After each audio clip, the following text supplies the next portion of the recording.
Business ખર્ચ મજરે જોઈતો હોય તો પેઢીઓએ સ્ટાફનો પગાર ચેક બેંક ટ્રાન્સફરથી ચૂકવવો પડશે. એપલ હવે બેંગાલુરુમાં આઈફોન બનાવશે, કર્ણાટકની જાહેરાત. જૂન સુધીમાં કામકાજ શરૂ થવા ધારણા. પંજાબ અને ગોવામાં કાલે મતદાન. નોટબંધી પછી મોદી સરકારની લોકપ્રિયતાની કસોટીનો પ્રથમ તબક્કો શરૂ. પંજાબની 177 અને ગોવાની 40 બેઠકો પર બહુપક્ષીય જંગ. નોટબંધીથી ગુજરાતની તિજોરીને 6,500 કરોડનો ઝટકો.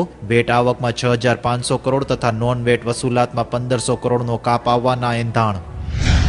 વડાપ્રધાનના વિમાન કરતાંય વધુ પાવરફુલ પ્લેન ખરીદશે વસુંધરા રાજે. જો કે રાજસ્થાન સરકારના એ વિમાનનો ઉપયોગ સ્થાનિક પ્રવાસ માટે જ થવાનો છે. મહારાષ્ટ્રમાં 12મા ધોરણમાં દહેજ માટે વિચિત્ર કારણવાળો પાઠ. કન્યા કદરૂપી હોય અથવા દિવ્યાંગ હોય તો દહેજ વધુ મંગાય છે.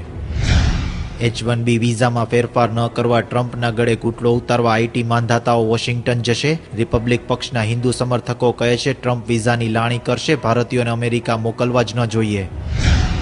₹501,000ની જૂની ચલણી નોટોની જવાબદારી હવે સરકારની નહીં. આઈપે ટુ પ્રોમિસની જોગવાઈ રદ કરતો ખરડો સંસદમાં રજૂ.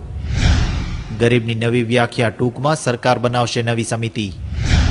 આઈપીએસ અધિકારીની સગીર પુત્રી પર અન્ય આઈપીએસના ઘરઘાટીએ હુમલો કર્યો હતો. લગભગ 2 મહિના બાદ પોલીસે હાઈ પ્રોફાઇલ કેસનો ભેદ ઉકેલ્યો. સાંજ સમાચાર રાજકોટ.